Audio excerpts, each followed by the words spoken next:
This time, What's in a Word is all about horses. I'll give you one straight away, a farrier. A farrier makes things out of iron. The Latin for iron is ferrum, ferris, farrier. And in fact, this riding centre is run by a farrier and his wife, Tattendale Stables in Tatton Park in Cheshire. I've got the bit between my teeth and we're going to get stuck into it.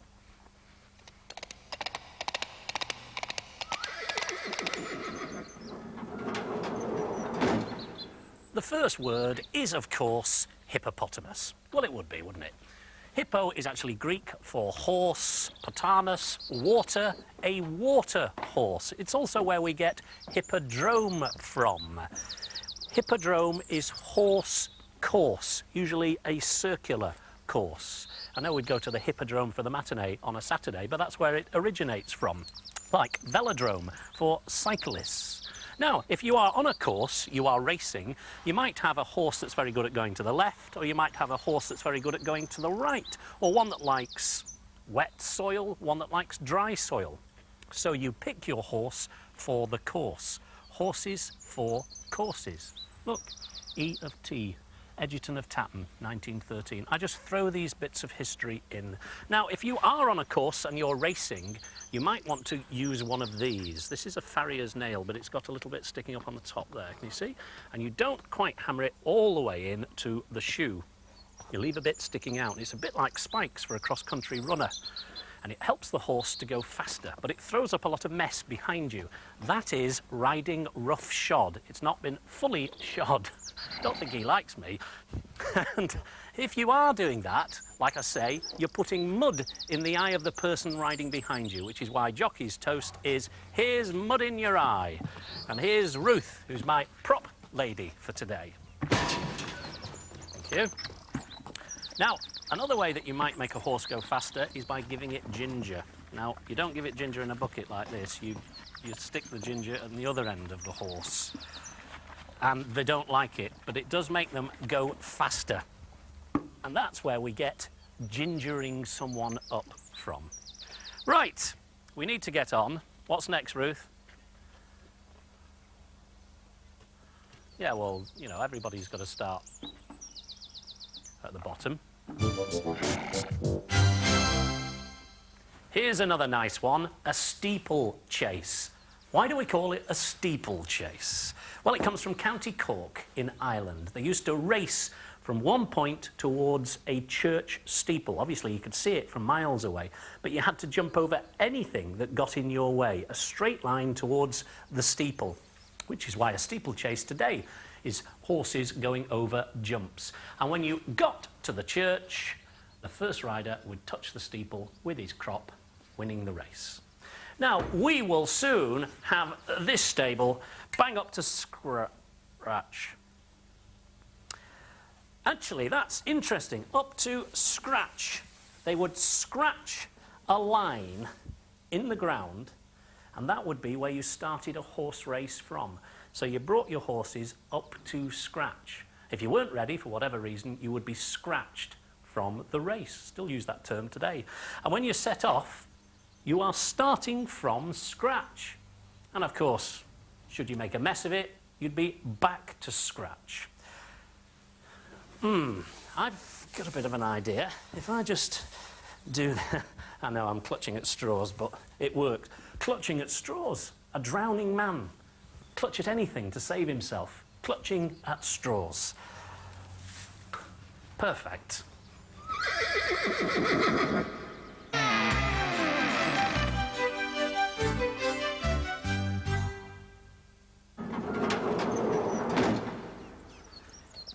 Here we go then. No problem. I'll just do some grooming. That's right. That's what we're here. Grooming. Why is it called grooming? And why is a bride's husband called a groom? I don't know. If you know, you can let me know. The details are coming up at the end of the programme. I think actually this is for the tail, but I'm working with a bit of a handicap here. Handicap. That's interesting. That's a horse racing term. They used to get a cap, any old cap, and put the jockeys' names into it. And then they'd draw them out. And that was your position in the race. And you had to stick by it. Even if you got the very back of the race, you were racing with a handicap. And if you got the very front, you might be able to fly away and win hands down. Well, that's another one. If you're racing, you are having your hands up like this around the horse's neck, and really, maybe giving it a whip, working really hard. But if you're miles ahead, you can just sit back a bit, let your arms drop, winning hands down. Now, if someone gave you a horse, you wouldn't check its teeth to see how old it was, because that would be rude. After all, they've given you the horse. So you never look a gift horse in the mouth.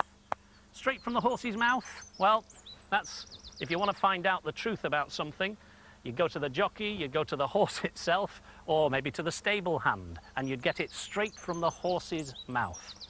Nowadays, we hire cars, and we used to hire horses.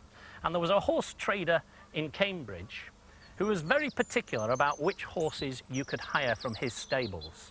He would make sure that each horse took it in turn to have a rest. Because obviously, if it was a really good horse, everyone would pick it and want to hire it. Now, he would say, no, that's the next one due out, you're having that one. His name was Thomas Hobson. Hobson's choice, no choice at all. A little horse is actually called a hobby. And that's why kids' playthings, you know, the little horse's head that you put between your legs, that's why that's called a hobby horse. And also, Moorish dancers, or Morris dancers, used to wear a hobby around them. It was a sort of wicker construction with a horse's skull on it. And they'd platter it towards you with its teeth and try and pinch your bottom, things like that. Horseplay. You see, there's nothing I don't know about horses. I know the lot. Thank you. Just put this. Unless, of course, she means gurning. Because gurning is what they used to do at fetes, you know. You'd gurn, and the best gurn would win a prize. But I'm not very good at it, so you have a go.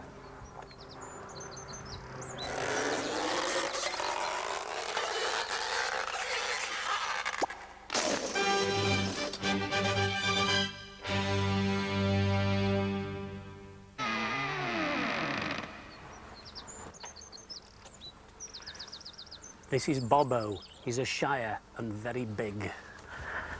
Right, some more for you. Kicking over your traces. That's if you want to start afresh. Forget about the past, do something different. Well, traces would be attached to these, and it'd go to the load, whatever load the horse was pulling. And if the horse didn't want to work, it would kick over the traces and stop itself from working, kicking over the traces. Kicking against the pricks. That's actually to do with oxen. Now, if your oxen was being a bit lazy, you would prick it with a long pole on the bottom to make it move. That pole was 16.5 feet long and known as a goad, goading the oxen on. The 16.5 feet became a measurement, either a pole, a rod, or a perch. If you want to make a horse move, you spur it on. There's a spur, that's actually a cavalry spur. That attaches into the boot. And that round bit is the bit that spurs the horse on. And now we spur ourselves on. If your horse was all sweaty on a Monday morning, you might say it had been hag-ridden.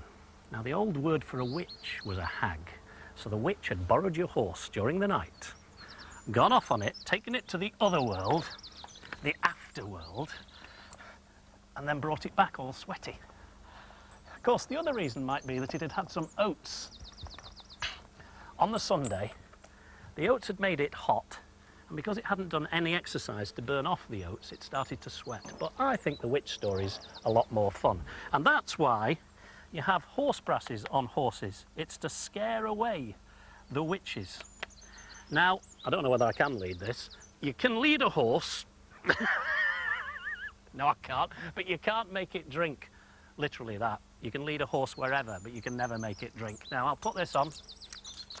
The bridle, I tell you what, we'll hold our horses on that one, which is probably a military expression. Hold your horses until I say.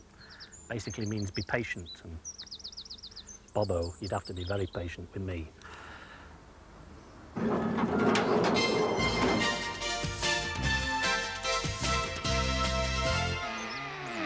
you've really dropped me in the cart this time.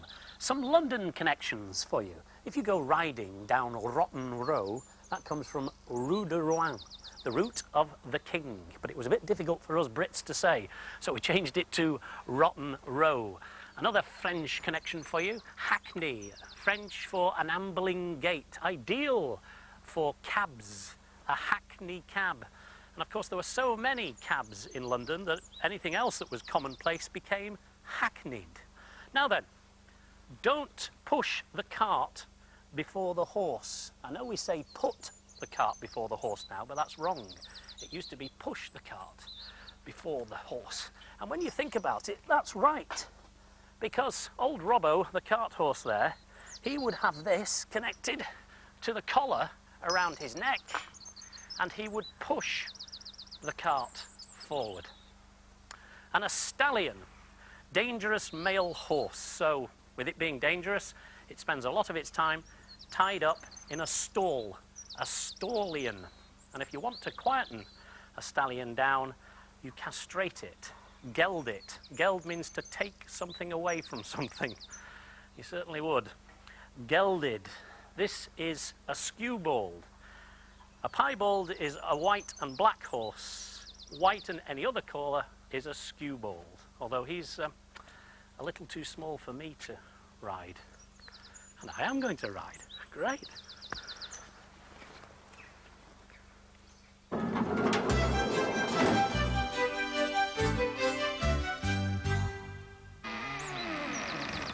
Thank you, Ruth. I can cope. Me and Shadow, we're at loggerheads. You see, when you tie a horse up in a field, you tie it to a big lump of wood called a logger. Two horses might get entwined, and eventually their heads get pulled together until they are at loggerheads. See, it's a cinch. I'll tell you about a cinch. Mexican cowboys, they used a girth that they called a cincher that was very wide, and it made sure that the saddle did not move when they were lassoing cows. It was brilliant, did the job. Anything that was as good as that in future was a cinch. Actually, you shouldn't get on this side, you should get on the other side. Talking of the saddle, you have a pommel. Well, again, the cowboys had a horn, and once they'd lassoed a cow, they would wrap the rope round the horn on the front of the saddle. To stop the rope shooting off, they had a big round bit that they stuck on the top, which was known as the apple. French for apple, pomme, a pommel. We're just going to go for a canter, which again is an interesting word. Thomas à Becket was buried in Canterbury. When the pilgrims went to pay their respect, they went at a speed that became known as a canter. Thank you, Ruth. What about when you go hunting? Well, you go into the woods, any animals see you, they run a mile. But if you go in with a horse, they're not worried about the horse. So what you do is you lie at the side of the horse and use it as a shield, and it becomes a stalking horse. Behind the stalking horse is a dark horse. You never know a dark horse's secrets. A bit like me, really, in riding. Are you ready, darling? Shall we go? Come on, walk on.